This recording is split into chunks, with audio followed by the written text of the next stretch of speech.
पहला सैमुएल 5वां बाब और उसकी पहली 5 आयत सुनिए गौर से। मुकद्दस कलाम में लिखा है जी। और फिलिस्तियों ने खुदा का संदूक छीन लिया, और फिलिस्तियों ने खुदा का संदूक छीन लिया, और वो उसे इब्ने अजर से अशदूद को ले गए, और फिलिस्ती खुदा के संदूक को लेकर उसे दजोन के घर में लाए और दजोन के पास उसे रखा। और अशदूदी जब सुबह को सवेरे उठे तो देखा के दजोन खुदावंद के संदूक के आगे ऊंधे मुंह जमीन पर गिरा पड़ा है। तब उन्होंने दजोन को लेकर उसी की जगह उसे फिर खड़ा कर दिया। फिर वो जो दूसरे दिन की सुबह सवेरे उठे तो देखा कि दजोन खुदावंद के संदूक के आगे ऊंधे मुंह जमीन पर गिरा पड़ा है। और दजोन का सर और उसकी हथेलियां दहलीज पर कटी पड़ी थी। फकत दजोन का धड़ ही धड़ रह गया था। इसलिए दजोन के पुजारी और जितने दजोन के घर में वर्शिप करने आते हैं, आज तक अशदोद में दजोन की दहलीज पर पाँव नहीं रखते। कलाम खुदा के पढ़े और सुने जाने पर खुदा की बरकत हो, आमीन। सबने गौर से सुना इस हवाले को? ओके। फिलिस्तियों ने खुदा का संदूक छीन लिया, खुदा का संदूक छीन कर ले गए। बड़ा मार का मारा उन्होंने। उनके नजदीक यह बहुत बड़ी फतह थी। उन्होंने बनी इस्राइल को शिकस्त दी थी। इमसाल की किताब 16वें बाब की 17वीं आयत में लिखा है, जब इंसान की रविशें खुदावंद को पसंद आती हैं तो वो उसके दुश्मनों को भी उसके दोस्त बनाता है। ऐसा है? यस। लेकिन जब इंसान की रविशें खुदा के हुजूर उसके नजदीक नफरत अंगेज होती हैं तो उसके दुश्मन और भी खतरनाक हो जाते हैं। और ऐसा ही वाकया, ऐसा ही कुछ हाल बनी इस्राइल का भी हुआ। उनकी नाफरमानी उन्हें शिकस्त में ले गई। और लिखा है बनी इस्राइल फिलिस्तियों के साथ लड़े और उन्होंने बनी इस्राइल को बुरी तरह से शिकस्त दी। इन्होंने बुरी तरह से शिकस्त खाई। नाफरमानी के बायस इंसान जलाल से महरूम हो जाता है, मगर जलाल को कभी जवाल नहीं होता। आमीन। नाफरमानी के बायस इंसान जलाल से महरूम हो जाता है। रोमियो के खत में लिखा है कि सब ने गुनाह किया और खुदा के जलाल से, इंसान नाफरमानी के बायस जलाल से महरूम हो जाता है, लेकिन जलाल को कभी जवाल नहीं आता, क्योंकि जहां जलाल होता है वहां फतह होती है। आमीन। जहां जलाल होता है वहां फतह होती है। जहां रूहुल कुद्स की मामूरी, रूहुल कुद्स की हुजूरी, रूहुल कुद्स की भरपूरी होती है वहां फतह होती है। आमीन। इब्रानियों 1:3 के मुताबिक यीशु खुदा के जलाल का परतौ और उसकी जात का नक्श है। फिर सुनिए, इब्रानियों 1:3 में लिखा है यीशु खुदा के जलाल का परतौ और उसकी जात का नक्श है। जहां वो जलाल का बादशाह, लश्करों का रब, कदीमुल अयाम, इब्तिदा और इंतहा, अल्फा और ओमेगा, अब्दियत का बाप और सलामती का शहजादा मौजूद होता है, वहां फतह होती है। हालेलुया। यीशु खुदा का जलाल है। कहिए यीशु खुदा का जलाल है। यीशु खुदा का जलाल है। यूहन्ना 1 बाब और उसकी 14वीं आयत में लिखा, और कलाम मुजस्सम हुआ और फजल और सच्चाई से मामूर होकर हमारे दरमियान रहा, और हमने उसका ऐसा जलाल देखा जैसा बाप के इकलौते का जलाल। सो यीशु खुदा का जलाल है। और फिलिस्तियों ने क्या छीना? क्या छीना? अहद का संदूक। अहद का संदूक। उन्होंने उसको कैदी बना लिया, उसको कैद कर लिया। आगे जाके बताऊंगा मैं आपको इसकी और डिटेल। हिरासत में ले लिया। क्यों? क्योंकि पहला सैमुएल चौथे बाब की जब 3री आयत से लेकर 11वीं आयत तक पढ़ते हैं, जब आप इसको पढ़ेंगे घर जाके, तो यहां पर आपको मिलेगा कि जब बनी इस्राएल को शिकस्त हुई तो जो बुजुर्ग थे बनी इस्राएल के, उन्होंने सर जोड़ लिए आपस में। उन्होंने कहा क्यों कर ऐसा हुआ कि हमने शिकस्त खाई?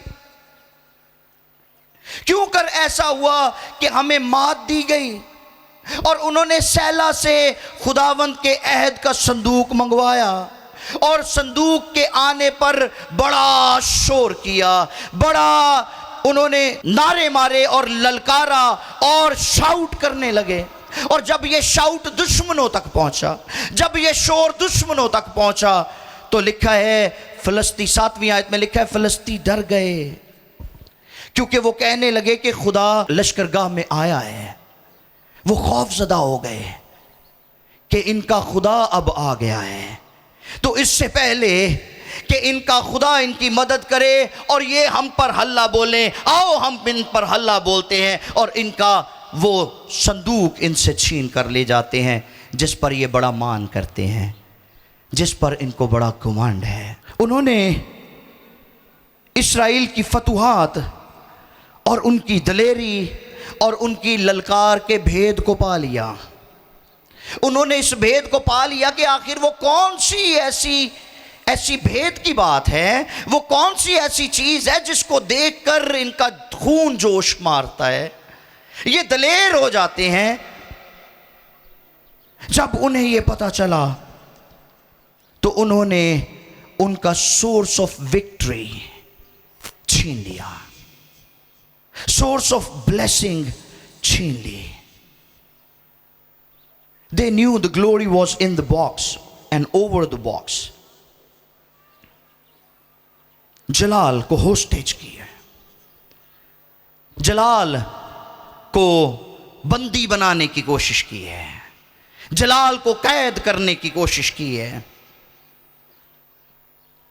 और ऐसी एक कोशिश नए अहदनामे में भी हुई थी। ऐसी एक कोशिश नए अहदनामे में भी हुई थी। यीशु की लाश को कब्र के अंदर रखा गया और उसके आगे, कब्र के आगे पत्थर भी रखा गया। अभी तसल्ली नहीं हुई। उस पत्थर के ऊपर मोहर की गई, अभी भी तसल्ली नहीं हुई। पत्थर रखा है, मोहर की है, लेकिन अभी एक काम और बाकी था। वो क्या था? अभी पहरेदार भी आने हैं।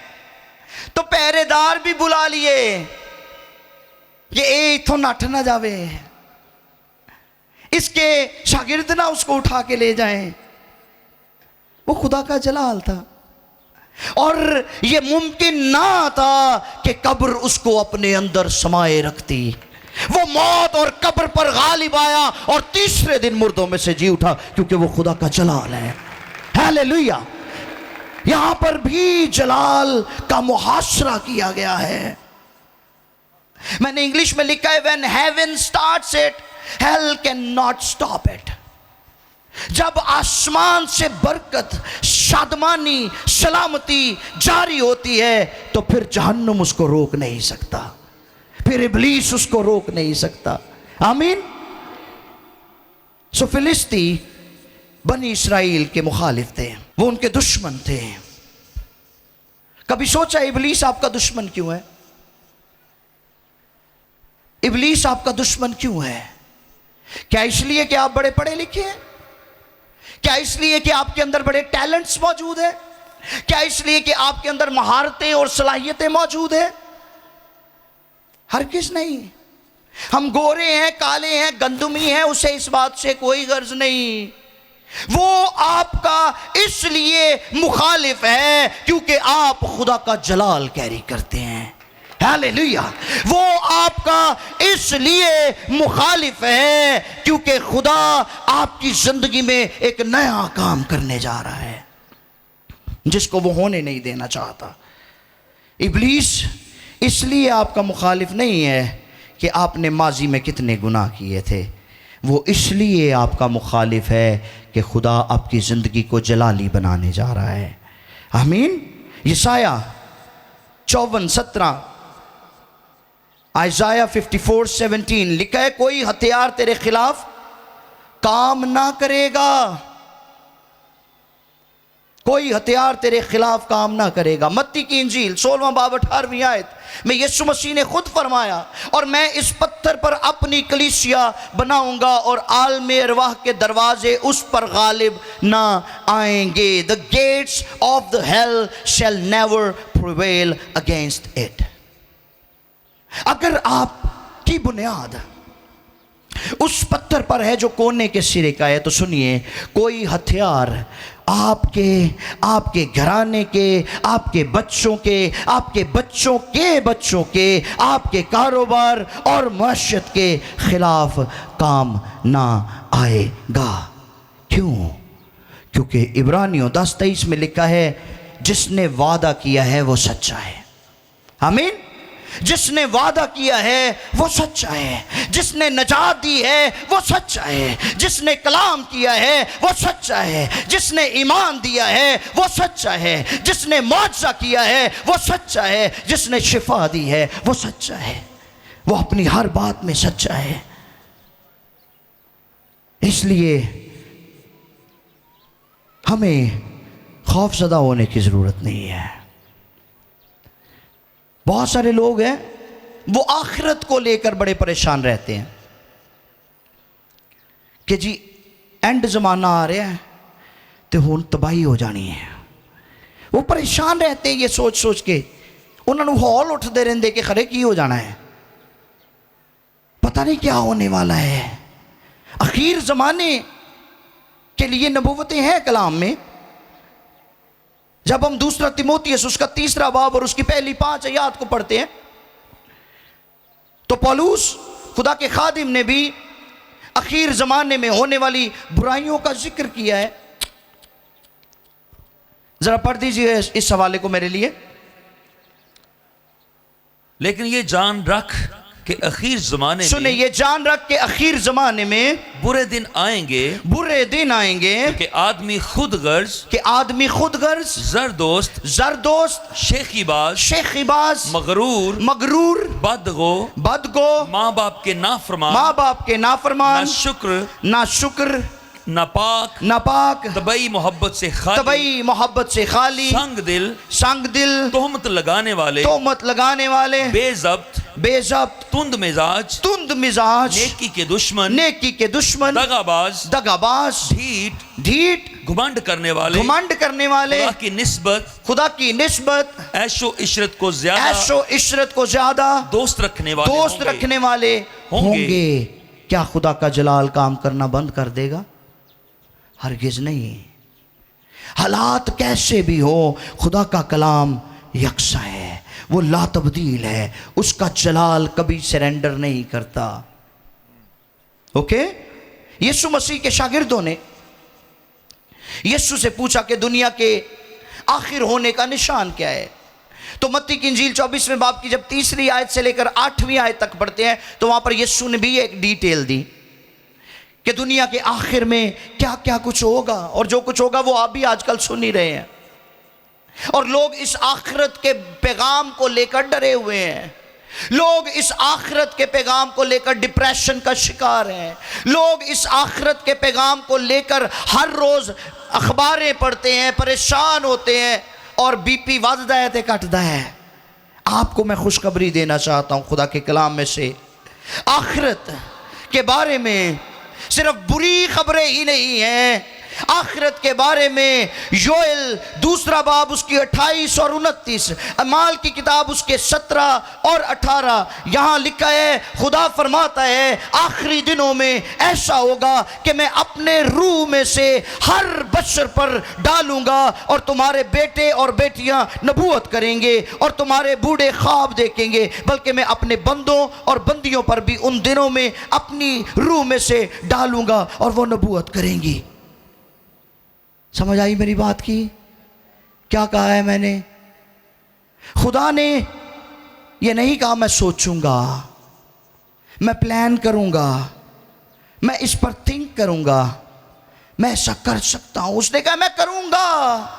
हम आखिरत की सारी वो बातें जो हमें परेशान करती हैं, हम उनके बारे में सोचते रहते हैं, लेकिन आखिर ज़माना में रूह के नज़ूल के बारे में हम कभी नहीं सोचते। क्या हमें उसकी ज़रूरत नहीं है? क्या रूह का नज़ूल हमारे लिए ज़रूरी नहीं है? अगर रूह का नज़ूल हमारी ज़िंदगियों में हो जाएगा तो फिर जहाँ भी जाएंगे वहाँ जलाल आपके साथ साथ होगा। हालेलुया। जहाँ भी जाएंगे जलाल आपके साथ साथ होगा। हमें ग्लोरी कैरियर्स बनना है। जो मसा आप पर है वो इब्लीस के लिए धमकी और शिकस्त से कम नहीं है। इस बात को ज़हन में रखिए। फिलिस्ती जान गए कि इस्राएल की फतह का भेद अहद के संदूक में था और वो उसको उठा कर ले गए। कलाम में लिखा है वो उसको उठाकर ले गए, लेकिन उन्होंने उस संदूक को बेहुरमत नहीं किया। उन्होंने उसको तोड़ा नहीं, उसमें से चीजें नहीं निकाली, क्योंकि वो जानते थे कि ये बनी इस्राएल के खुदा का संदूक है। इसलिए वो उसको बड़े एहतराम के साथ लेकर गए। अब यहां पर एक सवाल और है कि ये मरे क्यों नहीं? ये मरे क्यों नहीं? क्योंकि अहद के संदूक को उठाना फकत लावियों को रवा था। लावी इसको कैरी करते थे, लावी इसको उठाते थे, तो फिर ये क्यों नहीं मरे? इसकी वजह ये थी कि उन्होंने खुदा के अहद के संदूक का एहतराम किया और उसको एहतराम के साथ लेकर गए। उन्होंने कहा साडी लड़ाई तो बंदियां दे नाल है, हमारी जंग तो बनी इस्राएल के साथ है, इनके खुदा के साथ हमारा खुदा लड़ेगा, इसलिए इसको हम वहां लेकर जाते हैं जहां हमारा माबूद बैठा है। रब साडे रब दी लड़ाई इन्हां दे रब दे नाल।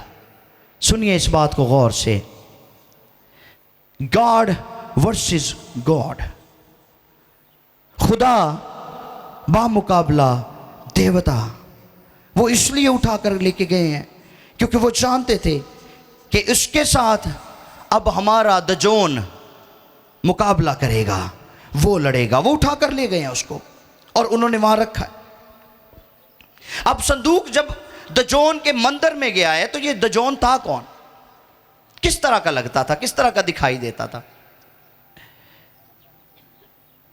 ये एक बुत था, एक माबूद था जिसका सर भी था और उसके हाथ भी थे, लेकिन उसकी टांगें नहीं थी, क्योंकि उसकी टांगें जो थी वो फिश की दुम बनी हुई थी, मछली की दुम बनी हुई थी।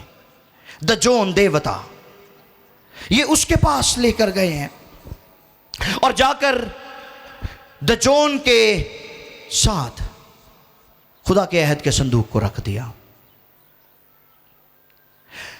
जब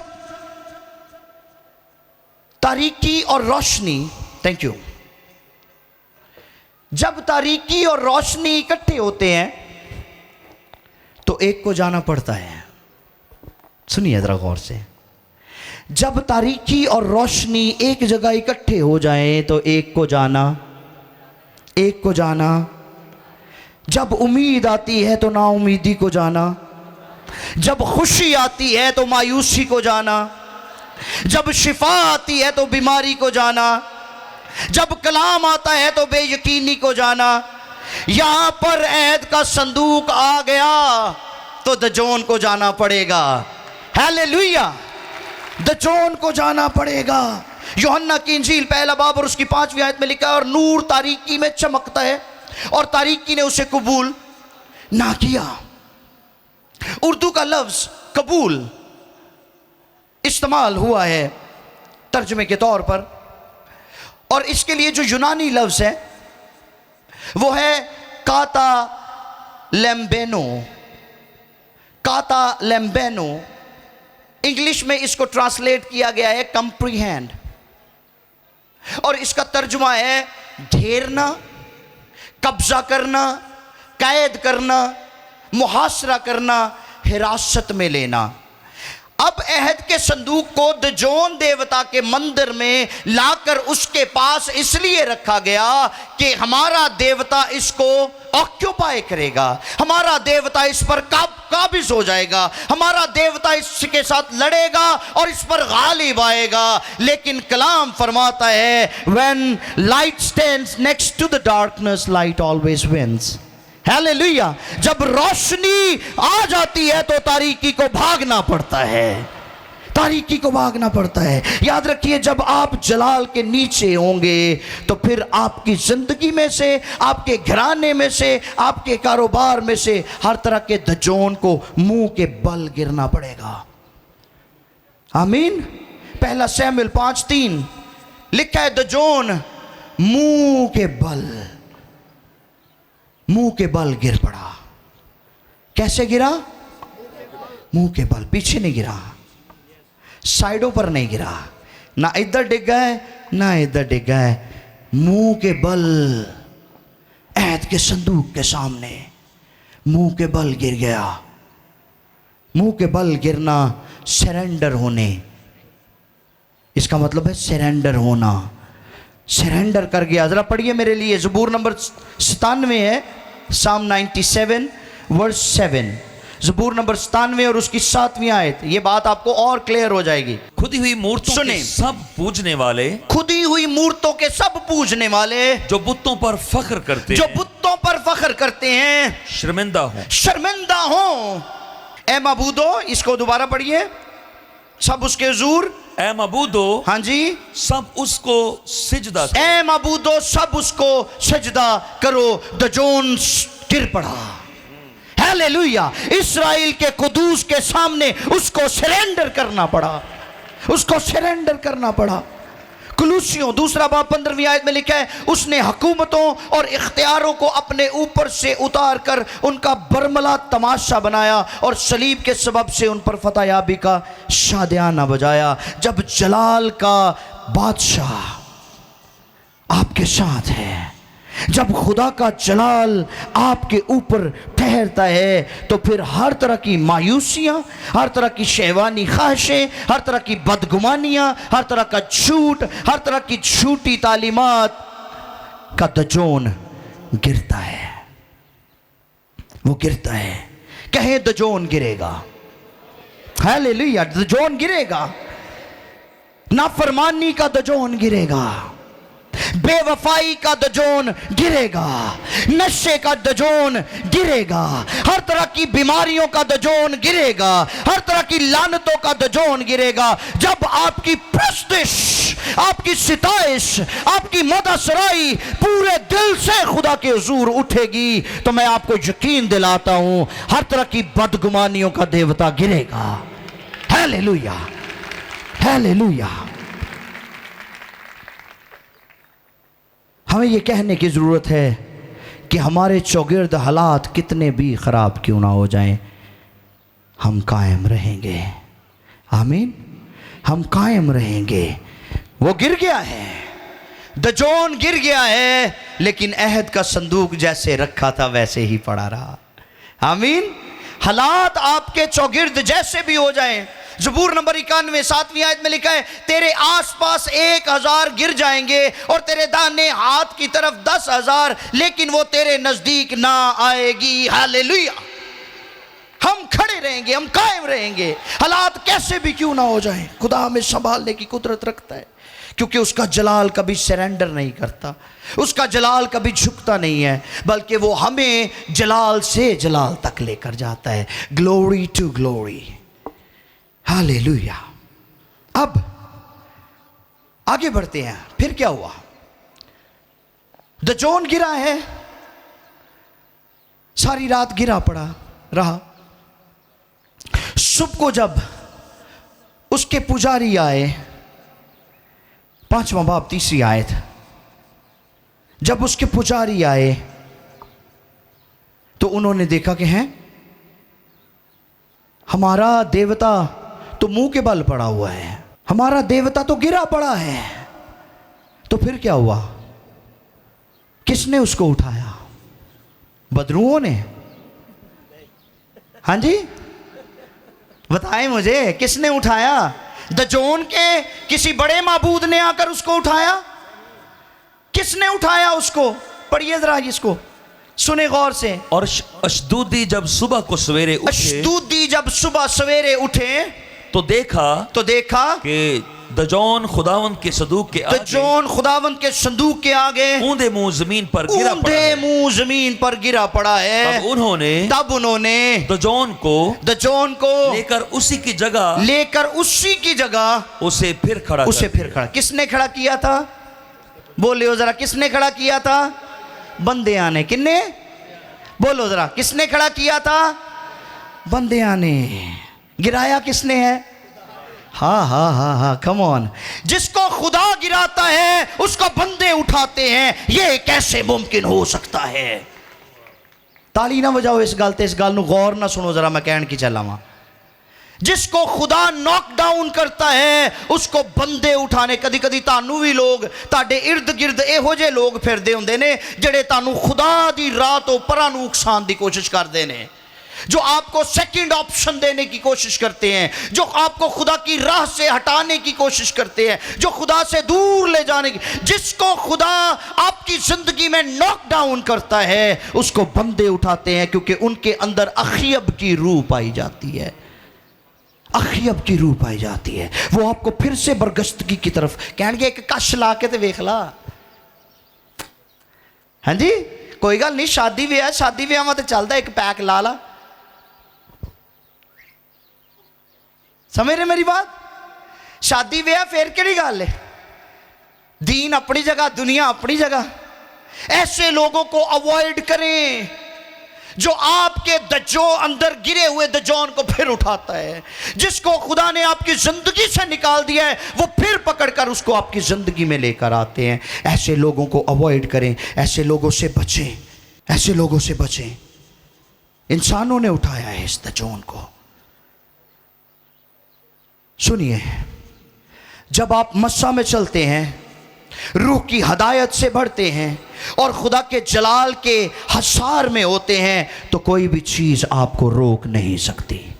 यस, जब आप खुदा के कलाम से आपके हौसले बुलंद हो जाते हैं, जब आप अपनी रोया और खिदमत के अज़्म और जज्बे से सरशार हो जाते हैं और खुदा की मोहब्बत और मसीह की मोहब्बत में परवान चढ़ते हैं, तो कोई चीज़ आपको रोक नहीं सकती।